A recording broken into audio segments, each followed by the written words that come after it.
Alléluia.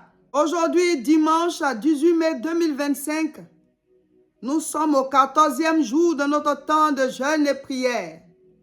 Nous sommes au 14e jour. Gloire au Seigneur qui nous permet ainsi d'achever la deuxième semaine. Aujourd'hui, dimanche, nous intercédons. Nous prions pour que l'évangile touche toutes les familles de nos pays. Que Dieu touche les familles. Que la parole de Dieu soit prêchée. Que les gens se donnent à lui. Que les familles prient. Que les familles se consacrent au Seigneur. Qu'ils donnent de l'espace à Dieu dans leur cœur, dans leur vie, dans leur maison. Au nom de Jésus. Car Christ revient bientôt. Nous prions pour l'évangile dans le monde et nous prions aussi pour la paix dans le monde. Aujourd'hui, nous demandons au Seigneur de nous faire comprendre le mystère du pardon. Le pardon, mes frères, mes sœurs, ça fait partie des armes de combat pour manifester les capacités surnaturelles. Au nom de Jésus, Seigneur, nous élevons la voix vers toi. Papa, que l'évangile soit prêché, que les familles soient touchées, que les vies changent, qu'il y ait des conversions. Ceux qui disent qu'ils prêchent l'évangile et qui ne prêchent pas comme il faut, ramène-les sur la voie. Ceux qui eux-mêmes dévient, ramène-les sur la voie. Ceux qui vivent dans le péché, sauve-les, relève-les, afin que nous tous qui prêchons l'évangile, que nous soyons des modèles, des exemples. Ceux qui sont dans ta maison et qui ne prêchent pas l'évangile, touche-les, touche chacun, afin que nous prenions conscience que ton œuvre, tu nous l'as laissée. L'œuvre sur la terre, en partant, tu as dit, allez faire de toutes les nations des disciples. Tu nous as laissé l'évangélisation et tu nous as laissé le Saint-Esprit. Il est en nous et c'est par lui que nous pouvons le faire. Au nom de Jésus, nous prions que l'évangile avance, que l'évangile avance, que les familles soient touchées, que les familles où il y a déjà des personnes converties, que ceux qui ne sont pas encore convertis, ceux qui n'ont pas encore donné leur vie à Dieu, qu'ils donnent leur vie à Dieu. Que les familles où Christ s'est déjà révélé à eux tous, que ces familles-là s'engagent à sauver les autres familles de parents ou d'amis, au nom de Jésus. Seigneur, fais avancer ta parole. Tu as dit que c'est nous qui sommes sur la terre qui devons dire que ton règne vienne. Seigneur, prends nos prières, prends nos paroles comme argument et fais avancer l'évangile dans le monde. Que les cœurs soient touchés, que les familles soient touchées, que les couples soient touchés et que tout joug d'incrédulité soit brisé. Tout raisonnement qui se lève et toute hauteur qui se lève contre la connaissance de Dieu soit anéanti. Que les forteresses soient renversées, que les raisonnements soient renversés, les mauvaises pensées renversées, les œuvres du diable renversées au nom de Jésus. Seigneur, agis à travers le monde. Touche les peuples, touche les vies, guéris, restaure, vivifie, agis au nom de Jésus. Au nom de Jésus, au nom de Jésus, au nom de Jésus. Que les portes élèvent les linteaux, les portes des cœurs, les portes des nations, les portes des villes, les portes des familles. Que l'évangile soit prêché, que l'évangile soit prêché, que l'évangile soit prêché, que les cœurs soient favorables, qu'ils se donnent, qu'ils marchent avec toi, que ton règne vienne. Dans nos propres familles, ceux à qui nous prêchons qui n'acceptent pas encore, touche les cœurs, donne-nous la force de prêcher et d'être des modèles, afin que ta parole avance. Oh Dieu, révèle-toi, car tu reviens. Jésus, tu es à la porte. Oh, alléluia. Nous prions, papa, pour les pays en difficulté. Là où il y a la guerre, Seigneur, nous te demandons la paix. Nous te demandons le miracle. Nous te demandons d'agir. Toi qui guéris les nations. Toi qui sais comment guérir un pays. C'est à toi que nous crions. Papa, agis. Agis. Agis. Nous voulons ce jour te demander de nous faire comprendre le mystère du pardon. Le mystère du pardon. Que nos cœurs soient libérés afin que nous puissions avancer. Merci Seigneur pour ce jeûne si puissant. Ce jeûne si puissant où nous apprenons beaucoup. Où nous sommes exaucés. Où les liens sont brisés. où les chaînes sont détachées, où les limites sont enlevées. Merci Seigneur, au nom de Jésus. Amen. Victoire, victoire, victoire, victoire. Béni soit l'Éternel, le Dieu créateur du ciel et de la terre. L'admirable conseiller, l'étoile brillante du matin, le Dieu tout-puissant qui nous donne la force pour faire ce jeûne. Oui, nous sommes aujourd'hui, dimanche 18 mai 2025 et nous sommes au 14e jour. Félicitations, bravo, bravo, bravo, bravo. Le train avance très bien. Il nous reste la 3e et dernière semaine. Il nous reste la 3e et dernière semaine. Chacun de nous doit appliquer tout ce qui est dessus. Tu dois prier 2 séances en 24 heures. Les mardis, tu dois ajouter la prière accordée avec quelqu'un. Et les vendredis, la mini-veillée d'1 heure. On est à la fin de la 2e semaine.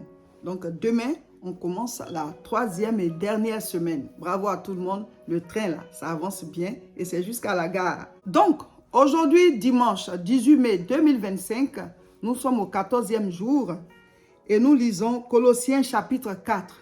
Mettez en commentaire ce que vous avez compris. Donnez le résumé de ce message et mettez les nouvelles fiches en commentaire, vous qui les avez déjà trouvées. Le sujet de prière d'aujourd'hui dit: prions pour que l'évangile touche chaque famille de notre pays. Nous l'avons fait tout à l'heure. Et vous aussi, quand vous allez prier, il faut prier. Voilà, ce n'est pas une prière superflue. Hein?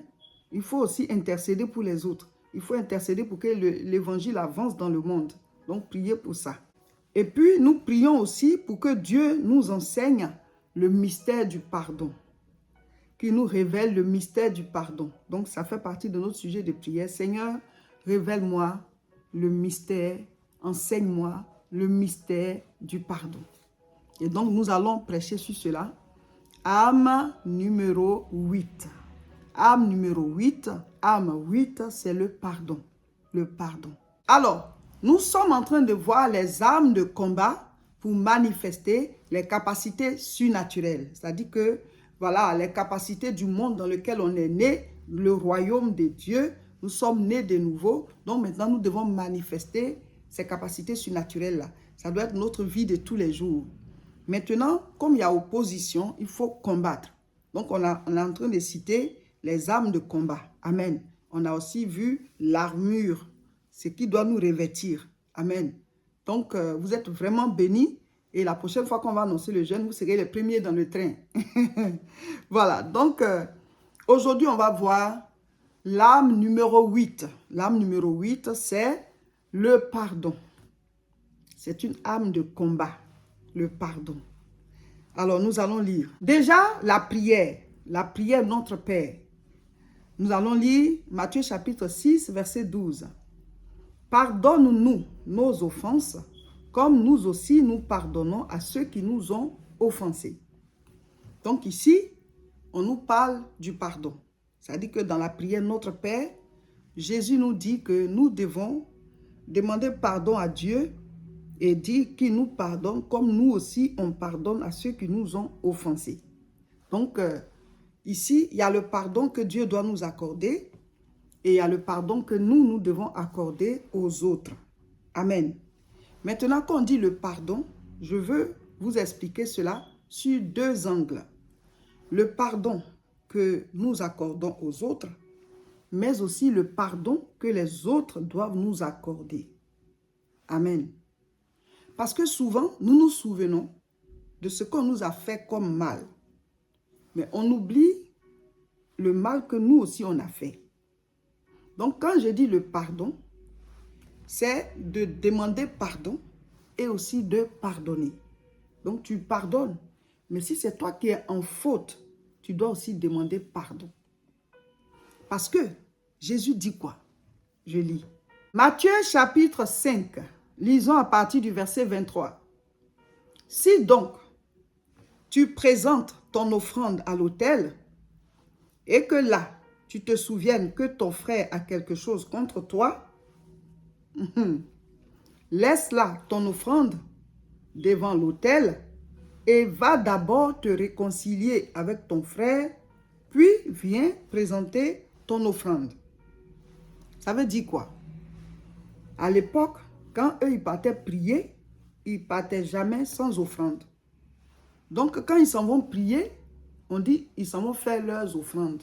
Mais en fait, ils s'en vont prier. Voilà.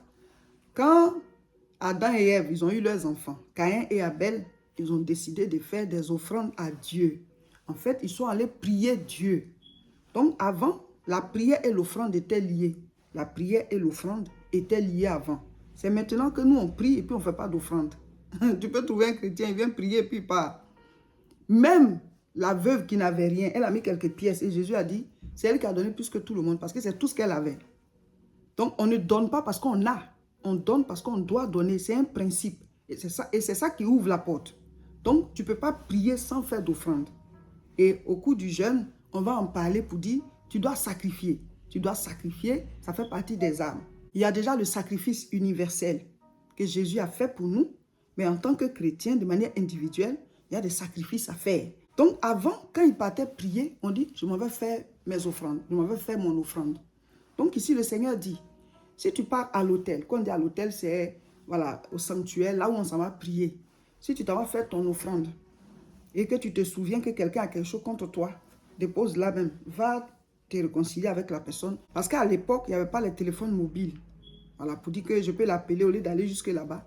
Donc on dit dépose, va te réconcilier et puis tu reviens faire ton offrande. C'est-à-dire tu reviens faire ta prière. C'est pourquoi tu es venu au temple là. Tu viens faire ça.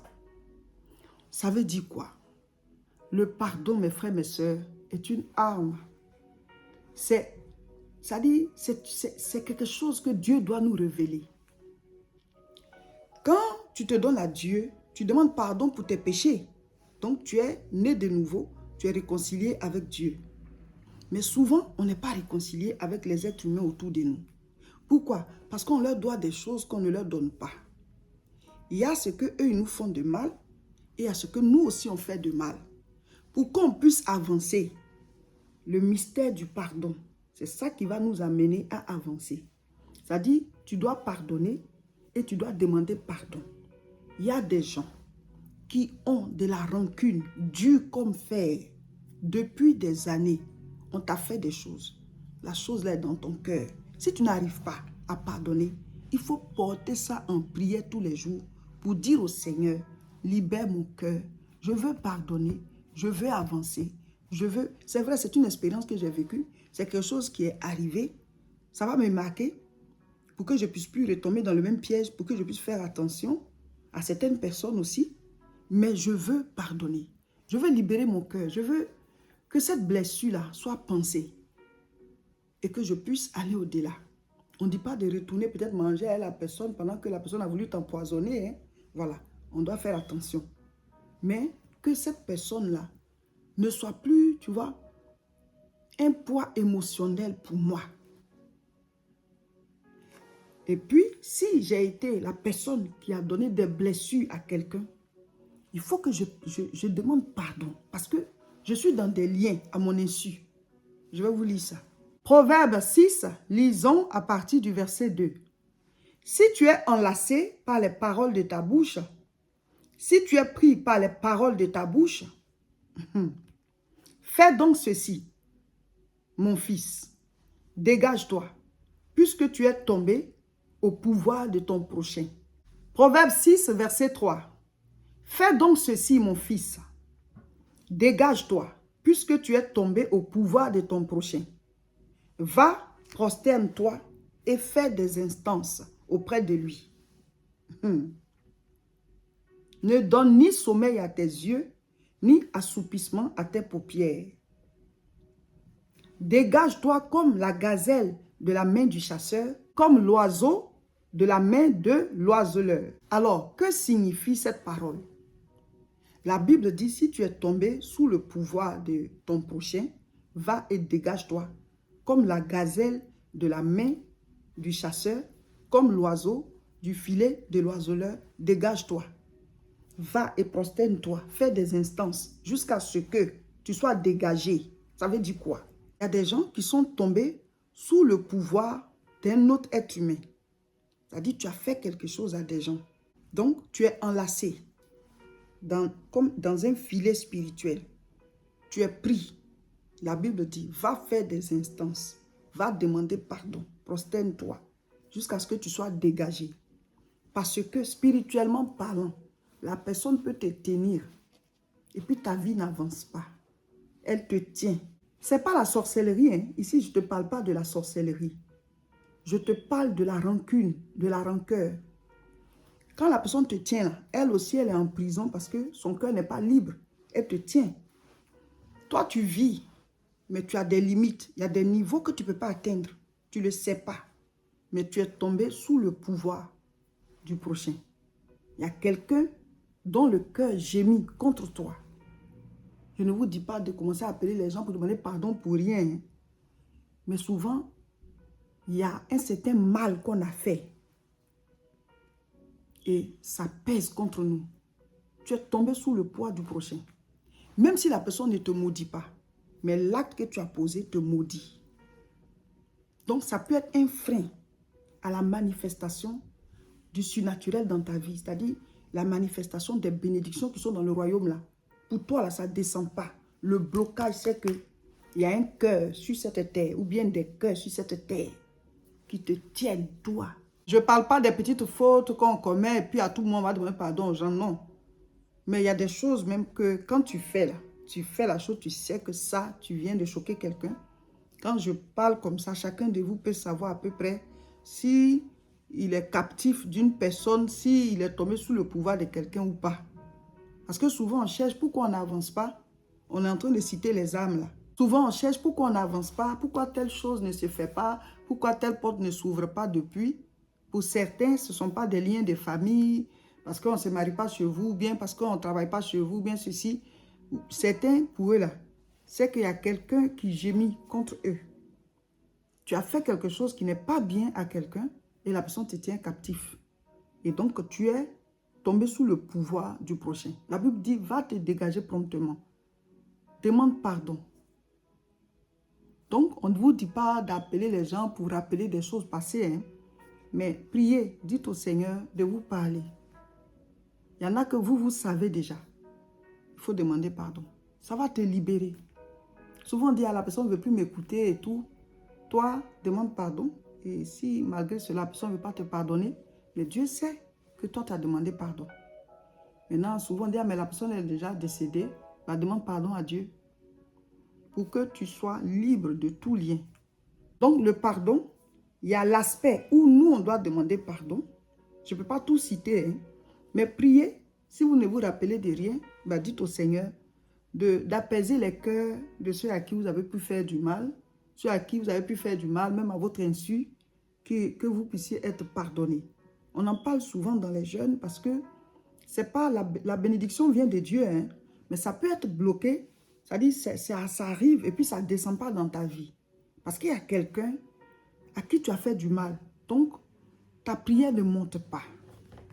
Ou bien tes bénédictions ne descendent pas. Parce que Dieu est juste. Il est le Père de nous tous. Donc, on ne peut pas causer du tort à un autre être humain ou bien d'autres êtres humains. Et puis, on se dit, tout va bien. En tout cas, si tu veux prier et que tu veux être chrétien, tes bénédictions doivent passer par... Voilà, c'est Dieu qui les envoie, non? Mais lui, il est dans la vérité, il est dans la justice. À moins que, voilà... les féticheurs ou bien les mystiques ou les sorciers, parce qu'on dit, ah, mais à certains, ils font le mal, mais ils évoluent. Mais ils évoluent par qui? Parce que le diable a dit à Jésus, si tu te prosternes, je vais te donner tout ça.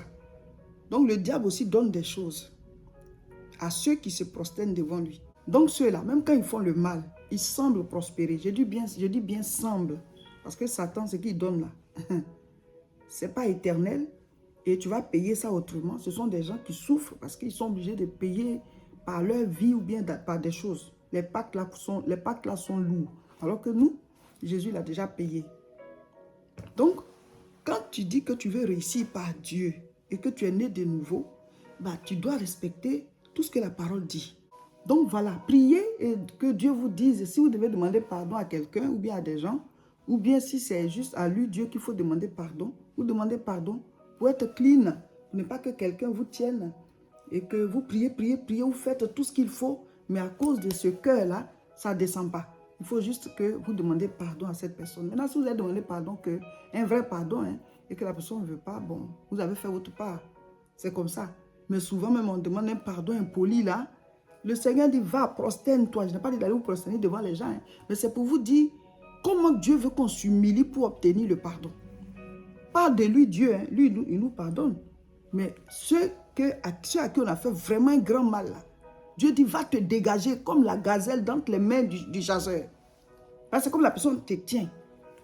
Comme l'oiseau du filet de l'oiseleur. C'est la Bible que je viens de lire. C'est pour ça que vous devez être propre devant Dieu et devant ceux à qui vous avez fait du mal. Maintenant, il dit, pardonne-nous comme nous aussi nous pardonnons à ceux qui nous ont offensés. Ça veut dire quoi? J'ai parlé d'abord du pardon qu'on doit demander aux gens. Mais je veux aussi parler du pardon que nous, on doit accorder aux gens. Je vais vous donner un secret, mes frères, mes sœurs. Que quelqu'un ait demandé pardon ou pas, vous, libérez vous-même votre cœur pour être tranquille. Libérez vous-même votre cœur pour être tranquille. Ne restez pas là à tenir les gens pour dire que la personne aussi va tomber sous mon joug parce qu'elle m'a fait telle chose, telle chose. Vous deux, vous êtes en prison parce que toi, ton cœur n'est pas libre. Et ça aussi, ça bloque tes bénédictions. Est-ce que vous savez cela? Si quelqu'un te tient captif, tu es bloqué. Si c'est toi qui tiens quelqu'un captif, tu es bloqué. Ça veut dire qu'il n'y a rien dans le mal. Il n'y a rien dans la rancune. Il n'y a rien dans la rancœur. Il n'y a rien de bon dedans. Amen. Donc, à nous de comprendre que si Dieu voulait être rancunier, mais ça a l'air dur, hein, parce qu'avec tout ce qu'on fait là, mais il libère son cœur. Toi qui as fait le mal là, la conséquence est sur toi. Le jour tu viens demander pardon, tu es libéré. Mais lui, il ne te tient pas. Ce sont les conséquences de tes péchés qui te suivent. Sinon, comment lui-même il allait faire avec tout le mal qu'il voit sur la terre, s'il doit tenir ça comme une rancune dans son cœur là-bas. Donc, quand tu tiens certains captifs aussi dans ton cœur, toi aussi tu es en prison parce que tu tiens la corde. Tu n'es pas libre. Et qu'est-ce que la Bible dit? Proverbe 4, verset 23. Garde ton cœur plus que toute autre chose, car de lui viennent les sources de la vie. Voilà. Ça veut dire quoi? Tu dois protéger ton cœur. Tu dois garder ton cœur plus que tout.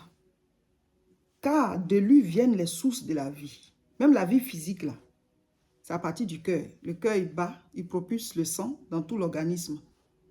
Donc, tu dois protéger ton cœur. Maintenant, de manière spirituelle aussi, la Bible dit, tu dois protéger ton cœur, car c'est la source. Tout ce que tu peux recevoir sur la terre ici, la Bible dit, ça va passer par ton cœur.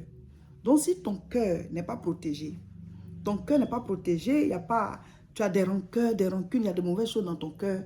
Comme c'est la source de toutes tes bénédictions, là, il y a un blocage, ça ne peut pas passer. Certains ne rentrent pas dans des percées, n'ont pas certaines bénédictions, parce qu'ils n'ont pas pardonné. Même si on ne t'a pas demandé pardon, toi, pardonne pour libérer ton cœur. Parce que c'est le passage. L'âme numéro 8, le pardon. Ne gardez pas les offenses dans vos cœurs. On m'avait parlé mal et tu es blessé jusqu'à aujourd'hui. Telle personne avait été ingrate envers moi et jusqu'à aujourd'hui tu es blessé. Celui-là, il m'avait trahi. Celle-là m'avait trahi et jusqu'à aujourd'hui tu as gardé ça. Tu te bloques toi-même car c'est ton cœur, les sources de la vie. Ça quitte dans le royaume céleste. Ça passe par ton cœur. En fait, le cœur là, le cœur spirituel, c'est le siège de l'âme. Quand tu dis, ça me touche, c'est ton âme qui est touchée. Quand tu aimes, tu vois, l'âme c'est le siège des émotions, de la volonté, voilà, des pensées, de tout ce qui est du règne humain. Maintenant, l'esprit, c'est ce qui nous donne accès au monde spirituel. Tu vois, et le corps nous donne accès au monde physique. Donc, quand on dit ton cœur, parce que le cœur, il n'est pas ici. Mais quand on a mal au cœur, quand quelque chose nous fait mal, c'est là qu'on touche. Pour dire que c'est le cœur spirituel, l'âme. Donc, si toi, tu as beaucoup de rancœurs, beaucoup de rancunes, il y a beaucoup de prisonniers dans ton cœur, c'est le passage de tes bénédictions là qui est là. Donc, tu auras une vie, bon, voilà. Mais tu ne peux pas faire des percées. Parce que c'est bloqué. Et sur la terre ici, on va toujours te faire quelque chose. Et toi aussi, tu vas toujours faire quelque chose à quelqu'un. Donc, si tu veux garder là, tu ne vas jamais t'en sortir. Il y a des gens, ils sont... on m'a fait ceci. Dès qu'ils ont un moment de silence, tout revient. Mais tu vas passer toute ta vie à ruminer le mal qu'on t'a fait. À quel moment tu avances? À quel moment tu bâtis? À quel moment tu vis? À quel moment tu es heureux? À quel moment tu es heureuse? Même ta joie est bloquée par le mal qu'on t'a fait. Mes frères, Dites au Seigneur, délivre-moi. Délivre-moi de la rancune. Délivre-moi des rancœurs. Je veux être libre dans mon cœur. Même quand il y a des occasions de joie, tu serres ton cœur comme ça, tu ne peux pas être dans la joie. Tu crois que ça fait du mal à celui contre qui tu as gardé la rancune. C'est vrai que ça tient aussi sa vie à un certain niveau. Mais toi, tu veux être le joaillier de quelqu'un. Tu veux être le gardien de prison de quelqu'un. Mes frères, mes soeurs, libérons nos cœurs. Dis au Seigneur, regarde dans mon cœur. Toute rancune, toute rancœur, tout ce qui me bloque. Parce que nous tous, l'on fait du mal, on nous fait aussi. Donc, Seigneur, si quelqu'un me tient captif quelque part, je demande pardon. Si je suis captif quelque part dans un cœur sans le savoir, je demande pardon. Touche la personne, qu'elle me pardonne. Si je ne sais pas, si tu veux que j'aille aussi demander pardon à quelqu'un, révèle-moi, dis-moi. Maintenant, ce que vous-même vous savez là, que vous savez que c'était très grave, demandez humblement pardon. Faites votre part. Si la personne a accepté, Dieu merci. Si elle n'a pas accepté, bon, Dieu sait que vous avez demandé pardon. Et il y a des gens, ce n'est pas que vous leur avez fait du mal, hein, mais vous êtes ingrat envers eux. Ils ont été là à un moment de votre vie. Et vous, aujourd'hui, au lieu de leur rendre l'appareil, peut-être ils ont besoin aussi de votre aide, ou bien même de votre présence. Non, non, non. Ça aussi, ça fait que les gens ils gémissent. Parce qu'ils ont sémé dans votre vie. Ils s'attendent à récolter et ils ne récoltent rien. Il n'y a pas de retour sur investissement. Parce que quand tu aides quelqu'un, c'est vrai que tu ne réclames pas. Mais tu aimerais aussi que quand tu es dans le besoin, et même si tu n'es pas dans le besoin, tu aimerais voir de la reconnaissance venant de cette personne.